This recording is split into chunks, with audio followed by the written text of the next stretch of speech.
BJP के लिए एक चीज कही जाती थी कि बीजेपी कांग्रेस से लड़ सकती है चुनाव, पर बीजेपी कभी भी क्षेत्रीय पार्टियों से चुनाव नहीं लड़ सकती। जय श्री राम। मैं रवि सांखी। आज की इस वीडियो में ना तो हम बीजेपी की बात करेंगे ना हम कांग्रेस की।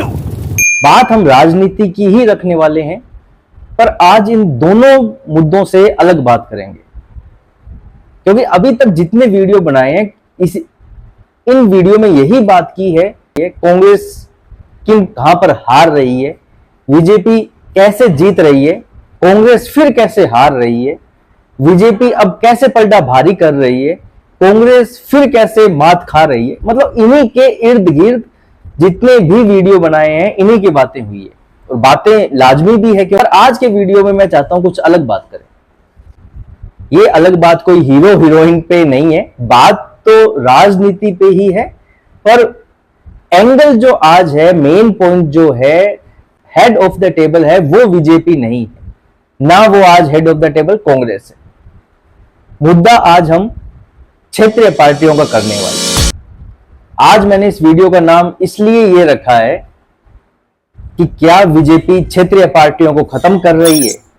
उसके पीछे कारण ये है कि हम जानने की कोशिश करेंगे कि बीजेपी ऐसा क्या कर रही है, जितनी भी क्षेत्रीय पार्टियां हैं सब लुप्त होना नहीं कहूंगा, लुप्त एक कारगर शब्द नहीं है, एक अंतिम पड़ाव के छोर पर है, एक अंतिम चुनाव ना होके उसी स्थिति में है कि आसपास वो कभी भी समाप्त हो सकती है। एक्चुअल में क्षेत्रीय पार्टियां कब बनी? क्षेत्रीय पार्टियां बनी है जहां जहां कांग्रेस कमजोर हुई, जहां जहां ध्यान से सुनिएगा, जहां जहां कांग्रेस कमजोर हुई वहां वहां क्षेत्रीय पार्टी उठी है। क्षेत्रीय पार्टियां इसलिए बनी कि बीजेपी का इतना वर्चस्व नहीं था कि बीजेपी अपना आधार उन क्षेत्र में बना सके। तो बीजेपी ने आधार बनाया नहीं, क्षेत्रीय कांग्रेस कमजोर हो रही थी, वहां की लोकल पार्टी ही वहां उठी। और कभी भी एक क्षेत्रीय पार्टी ने हिम्मत नहीं की कि वो अपने क्षेत्र से बाहर जाके अपना विस्तार करे, क्योंकि उसे वहीं ताकत मिली तो वो वहीं रही, बाहर जाने की उसने कभी चेष्टा नहीं की। जितनी भी क्षेत्रीय पार्टियां हैं आप देख लीजिए, वो अपने ही दायरे तक रहती है, अपने दायरे से बाहर नहीं जाती, जिसमें कोई भी हो। पश्चिम बंगाल लेटेस्ट मुद्दा है, पश्चिम बंगाल की टीएमसी देख लीजिए, महाराष्ट्र की देख लीजिए, बिहार की जेडीयू देख लीजिए, मतलब कोई भी क्षेत्रीय पार्टी वो अपने ही क्षेत्र में रहती है, उससे ज्यादा बाहर नहीं जाती। 2024 का चुनाव एक अनूठा चुनाव हुआ है। ये चुनाव दशकों तक याद रखा जाएगा, और 2024 की कहानी इतिहास के पन्नों में लिखी जा चुकी है, ये दशकों तक दोहराई जाएगी, क्योंकि पहली बार कुछ ऐसे पॉइंट हुए हैं जो अलग है अभी तक के इतिहास के। इतिहास का मतलब जब से भारत आजाद हुआ है, जब से चुनाव स्टार्ट हुए हैं। एक तो मोदी जी का भारतीय राजनीति में प्रधानमंत्री के तौर में आना, ये बहुत बड़ा चमत्कार था, क्योंकि सोशल मीडिया में जो एक हुजूम था, सोशल मीडिया में जो एक आग लगी थी, पूरे देश ने जो चाहा था कि मोदी जी प्रधानमंत्री बने, उम्मीदवार फिर बने, तो वो हुआ। ये बहुत बड़ा एक चमत्कार था। 2019 में दोबारा मोदी जी का बनना, वो भी किसी चमत्कार से कम नहीं था। और कहने को तो ये कह सकते हैं 2014 में एक जनता की मांग थी, 2019 में एक ये बालाकोट और ये एयर स्ट्राइक वगैरह हो चुकी थी, जिसलिए एक बहुत बड़ा एक देशभक्ति की ज्वाला फूट रही थी लोगों में, तो उस कारण जीत गए। पर 2024 में क्या? 2024 में तो ऐसा कुछ मुद्दा नहीं है। फिर भी नरेंद्र मोदी जी का कॉन्फिडेंस इतना ज्यादा हाई है कि उन्होंने 400 पार का नारा दे दिया, और विपक्ष उसमें फंस भी गया। विपक्ष ने उसी के इर्द गिर्द अपना लमसम चुनाव लड़ा है।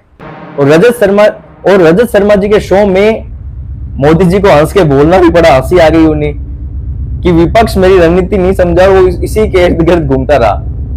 चलो आज बीजेपी की बात नहीं करेंगे, चलो वापस आते हैं अपने क्षेत्रीय पार्टियों पर सोच के देखिएगा 2024 के चुनाव में सबसे बड़ा क्या हुआ है। इस पूरे चुनाव में सबसे बड़ा क्या हुआ है? कोई कहेगा बीजेपी की जीत, नहीं, कोई कहेगा कांग्रेस की सबसे बड़ी हार, नहीं, सबसे बड़ा ये नहीं हुआ। सबसे बड़ा मुद्दा ये है अभी तक जो हो गया है और जो दिख रहा है वो ये है कि भारत की राजनीति के इतिहास में, ध्यान से सुनिएगा, भारत की राजनीति के इतिहास में पहली बार क्षेत्रीय पार्टियों का वर्चस्व खत्म होने की कगार पर है। क्षेत्रीय पार्टियां अपने अपने क्षेत्र में बहुत प्रभावी तरीके से चुनाव लड़ती है और अपना प्रभाव रखती है और वो जीतती है। क्षेत्रीय पार्टियां अपना प्रभाव इतना अधिक तेज रखती है कि उसे राष्ट्रीय पार्टियों के साथ मिलकर चुनाव लड़ना पड़ता है। आखिर ऐसा नरेंद्र मोदी जी ने 10 सालों में क्या कर दिया जो क्षेत्रीय पार्टियां आज समाप्त होने की कगार पर है, लुप्त होने की कगार पर है। बीजेपी के लिए एक चीज कही जाती थी कि बीजेपी कांग्रेस से लड़ सकती है चुनाव, पर बीजेपी कभी भी क्षेत्रीय पार्टियों से चुनाव नहीं लड़ सकती। और आज वही बीजेपी पूरे भारत की क्षेत्रीय पार्टियों को हाशिए पर ढकेल रखा है उसने। पर आज ये वीडियो बीजेपी पर नहीं है, आज हम क्षेत्रीय पार्टियों की बात करने वाले हैं, हर राज्य की क्षेत्रीय पार्टी की बात करने वाले हैं और उनका अस्तित्व समझने की कोशिश करेंगे कि उनका अस्तित्व कहां तक रह गया है। तो शुरुआत करते हैं।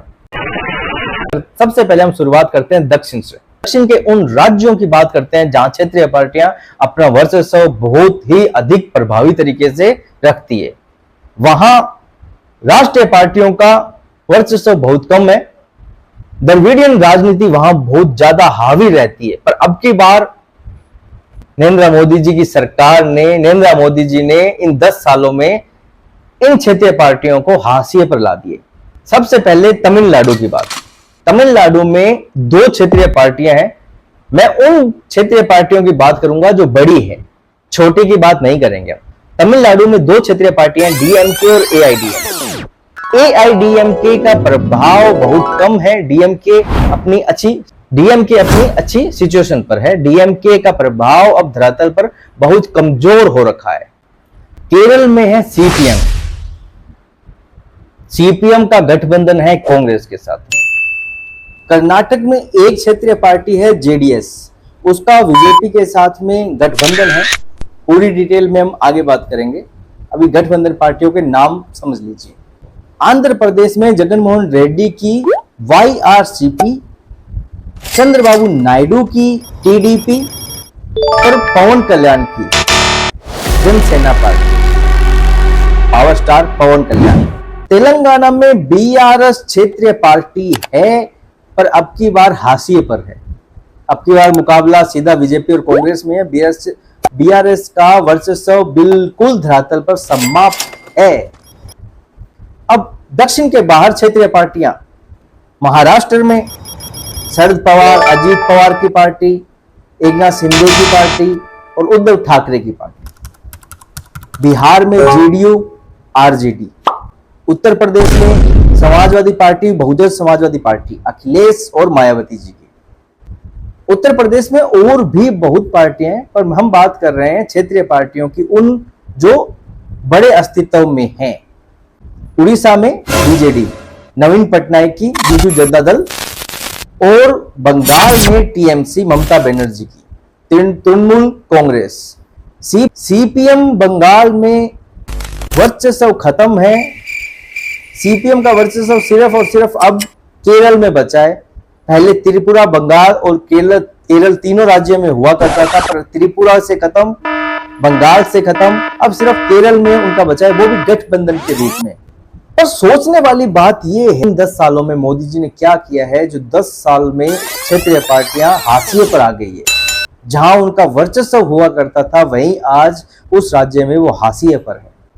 इस चुनाव में सिर्फ और सिर्फ एक पार्टी ऐसी है जो अपना परफॉर्मेंस बेस्ट कर रही है, जो बढ़ती हुई दिखाई दे रही है। ये पार्टी है टीडीपी, तेलुगु देशम पार्टी। सिर्फ ये एक पार्टी ही बढ़ती हुई नजर आ रही है। उसके अलावा जितनी भी क्षेत्रीय पार्टियां हैं, सब अपने परफॉर्मेंस से, जितना उन्होंने किया था उससे भी बहुत कम में नजर आ रही है। पहली है ये टीडीपी, दूसरी पार्टी है डीएमके। डीएमके ने पिछली बार 49 में से 49 सीटें हासिल की थी। और एआईडीएमके का अब की बार बहुत बुरा हाल है। केरल में सीपीएम वहां वर्चस्व में है, पर केरल में हमेशा राजनीति गठबंधन की रही है। गठबंधन हमेशा 1952 से लेके अभी तक केरल में जो सरकार बनी है वो गठबंधन के द्वारा ही बनी है।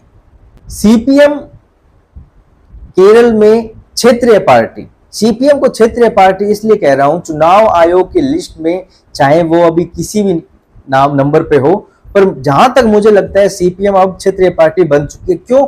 सीपीएम एक समय में त्रिपुरा, बंगाल और केरल में हुआ करती थी, वो आज पार्टी सिमट कर सिर्फ और सिर्फ केरल में रह गई है, वो भी गठबंधन के तौर पर।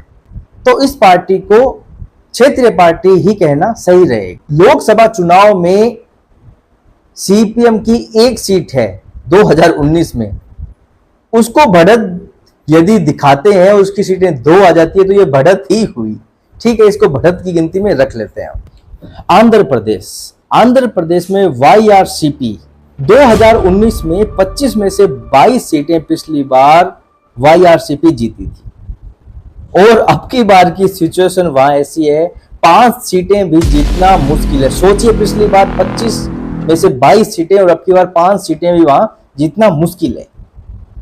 वहां बढ़ती हुई पार्टी है टीडीपी और बीजेपी गठबंधन है, इसलिए मैं बीजेपी का नाम ले रहा हूं।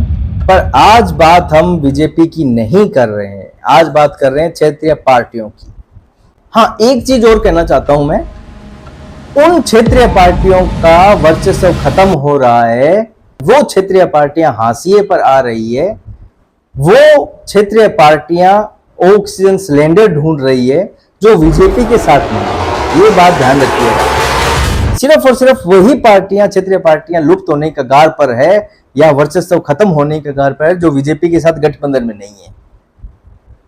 और जो बीजेपी के साथ में है वो अच्छा परफॉर्म कर रही है, ये चीज ध्यान रखिएगा। तेलंगाना बीआरएस अब समाप्त होने के ही कगार पर है। तेलंगाना में सीधी फाइट बीजेपी वर्सेज कांग्रेस है। जहां एक समय पे बीआरएस का सिक्का था, वहीं आप वो पार्टी अब ढूंढने से भी धरातल पर नहीं मिल रही है। आखिर ऐसे 10 सालों में मोदी जी ने क्या कर दिया है? बिहार जेडीयू का बीजेपी के साथ गठबंधन है। आरजेडी 2019 में जेडीयू ने 17 में से 16 सीटें जीती थी और आरजेडी 0। मैं एक लाइन कह रहा हूं कि 10 सालों में क्षेत्रीय पार्टियां खत्म होने की कगार पर है, उसमें इस पार्टी का भी नाम ऐड हो जाएगा। अब हम बात करते हैं उत्तर प्रदेश की। योगी जी के राज में क्षेत्रीय पार्टियां एक लुप्त हो चुकी है और एक कगार पर है। लुप्त हो चुकी है बहुजन समाजवादी पार्टी, जिसे 2019 में 10 सीटें मिली थी और अब की बार 2024 में एक भी सीट वो नहीं जीत रही है। अब हम बात करते हैं पूर्व के इलाकों की। सबसे पहले पूर्व के इलाकों की बात करते हैं तो पश्चिम बंगाल टीएमसी। पश्चिम बंगाल की सबसे बड़ी पार्टी के रूप में है टीएमसी, चाहे सीटों के रूप में ले लीजिए चाहे वोट प्रतिशत के रूप में ले लीजिए। 13 साल से लगातार टीएमसी सत्ता में है। 2014 में लोकसभा चुनावों में 34 सीटें जीती थी इस पार्टी ने। 2019 में मोदी जी का आगमन होता है पश्चिम बंगाल में और 19 में टीएमसी जीत 22 सीटें। उड़ीसा बीजेडी बिजू जनता दल नवीन पटनायक जी की पार्टी, 24 साल से ये पार्टी सत्ता में है। नवीन पटनायक 1998 में लोकसभा के सदस्य चुने गए थे। 2000 में मुख्यमंत्री के रूप में उड़ीसा में आए। और यदि हम कहें कि बीजेडी अपने सबसे बुरे दौर में है तो ये शब्द कहीं कहे हुए गलत नहीं होंगे। पिछली बार बीजेपी 8 और कांग्रेस 1 सीट जीती थी विधानसभा में। लोकसभा में बीजेडी ने 21 की 21 सीटें जीती थी। एक कर्नाटक जो हमने दक्षिण के क्षेत्र में जो बात करनी थी वो नहीं कर पाए, भूल गए थे। कर्नाटक में भी जेडीएस जो क्षेत्रीय पार्टी है उसका गठबंधन है बीजेपी के साथ। पिछली बार 2019 में सिर्फ एक सीट जेडीएस ने जीती थी। 1 से 3 में आप बढ़त कह रहे हैं, तो ये बढ़त नहीं है, सिमट रहे हैं। और इसका इफेक्ट आप विधानसभा चुनाव में जरूर देखने को मिलेगा। ये एक आगाज है विधानसभा चुनावों में, जहां जहां क्षेत्रीय पार्टियां अब खत्म हो रही है, सिमट रही है, विधानसभा में उनकी परफॉर्मेंस और ज्यादा बुरी होने वाली है। पूरी राष्ट्रीय राजनीति पर क्षेत्रीय पार्टियां जो सिमट रही हैं, उनका प्रभाव कम हो रहा है सिर्फ और सिर्फ इन 10 सालों में। 2 बातें समझने की कोशिश करेंगे। क्षेत्रीय पार्टी आखिर क्यों बनती है और अब वो क्यों हाशिए पर जा रही है। मैंने आपको पहले ही बताया, क्षेत्रीय पार्टियां तब बनी थी जब कांग्रेस जहां जहां कमजोर हुई थी, वहां क्षेत्रीय पार्टियां उठी थी, क्योंकि बीजेपी इतनी प्रभावी रूप से वहां प्रभाव नहीं छोड़ सकी अपना, और क्षेत्रीय पार्टियों ने वो एरिया कवर कर लिया। और अब उनके सिमटने का कारण ये है कि वो पार्टियां अपने ही एक इलाके में रही, अपने ही एक क्षेत्र में रही, वो बाहर आने की उन्होंने कोशिश नहीं की। जब तक उनकी ताकत बढ़ी तब तक बढ़ी, जैसे ही एंटीक्वेंसी हुई उनकी ताकत कमजोर हुई और वहीं वो सिमट के रह गई। देखिए, बीजेपी का प्रभाव 2 तरीकों से बढ़ रहा है, और भारत की राजनीति में बात करें तो सिर्फ और सिर्फ 3 ही पार्टियां हैं, कांग्रेस, भारतीय जनता पार्टी और क्षेत्रीय पार्टियां। ये 3 ही पार्टियां हैं। कांग्रेस सबसे पुरानी पार्टी, उसके बाद में क्षेत्रीय पार्टियां और बीजेपी। बीजेपी 2 चीजों में अब की बार प्रभावी रूप से सक्रिय है। पहली, बीजेपी अपना प्रभाव 2 चरणों में बढ़ा रही है। यह ध्यान देने योग्य बात है, ध्यान से समझने योग्य बात है, ध्यान से सुनिएगा। बीजेपी अपने 2 चरणों में प्रभाव बढ़ा रही है। पहला, कांग्रेस, मतलब कांग्रेस को वो हाशिए पर ले जा चुकी है। कांग्रेस को जो एक कांग्रेस मुक्त का जो नारा दिया मोदी जी ने, जो उनकी इच्छा है, वो पूरी तो नहीं हो रही है, पर वो हाशिए पर जरूर सिमट चुकी है कांग्रेस। और जहां जहां कांग्रेस के खिलाफ बीजेपी का एक चुनाव होता है, सीधा आमना सामना होता है, वहां बीजेपी की स्ट्राइक रेट 80, 85, 90% रहती है। दूसरा है क्षेत्रीय पार्टियों से। क्षेत्रीय पार्टियों से बीजेपी का अब की बार जो एक लड़ाई रही है, जो एक संघर्ष रहा है, वो ऐसा रहा है कि इन 10 सालों में नरेंद्र मोदी की कूटनीति ने, राजनीति ने क्षेत्रीय पार्टियों को समाप्त होने की कगार पर लाके खड़ा कर दिया है। ये पार्टियां जो अपना वर्चस्व रखती थी कई दशकों से, वो पार्टियां आज अंतिम सांस ले रही है। इक्की दुखी पार्टी को छोड़ के बाकी सभी क्षेत्रीय पार्टियां हाशिए पर आ चुकी है। अगला संघर्ष स्टेट वाइज होने वाला है, राज्य दर राज्य होने वाला है, बीजेपी वर्सेस क्षेत्रीय पार्टियों का। बीजेपी और कांग्रेस का चुनाव नहीं, ये बीजेपी वर्सेस क्षेत्रीय पार्टियों का होने वाला है अगला संघर्ष। आखिर वो कौन सी पार्टियां थी जिन्होंने अपना बड़े लेवल पर किला बनाया? क्षेत्रीय पार्टियों ने तमिलनाडु में, महाराष्ट्र में और पश्चिम बंगाल में, इन 3 राज्यों में क्षेत्रीय पार्टियों ने अपना किला बनाया था। और इन 10 सालों में नरेंद्र मोदी ने वो किला तहस नहस कर दिया। आने वाले विधानसभा का चुनाव तय करेंगे कि क्षेत्रीय पार्टियां इस लोकसभा चुनाव में अस्तित्व उनका खतरे में है, अंतिम कगार पर है। तो विधानसभा चुनाव आते आते वो हाशिए पर ढकेल दिए जाएंगे, हाशिए तक चले जाएंगे। और बीजेपी के लिए विधानसभा का चुनाव जीतना बहुत ज्यादा इजी हो जाएगा, क्योंकि तब तक क्षेत्रीय पार्टियां अपने अंतिम कगार पर होगी, ऑक्सीजन लेवल पर होगी। भारत के इतिहास में पहली बार क्षेत्रीय पार्टियां इतनी कमजोर हुई। आज तक क्षेत्रीय पार्टियां इतनी कमजोर नहीं हुई। यदि एक राज्य में क्षेत्रीय पार्टी कमजोर हुई तो दूसरे में मजबूत थी, पर पहली बार देखा जा रहा है कि पूरे भारत में क्षेत्रीय पार्टियां इतने बड़े लेवल पे कमजोर हुई है। किसी की भी बात कर लीजिए, मैंने अभी किले बताए हैं आपको, तमिलनाडु, महाराष्ट्र, पश्चिम बंगाल, ये तीनों राज्य किलों में थे क्षेत्रीय पार्टियों के। इनके तीनों के गढ़ मोदी जी ने ढहा दिए हैं।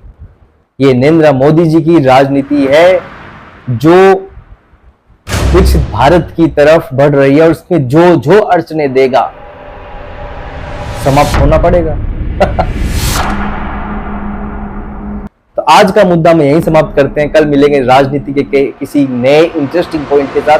तब तक के लिए जय श्री राम।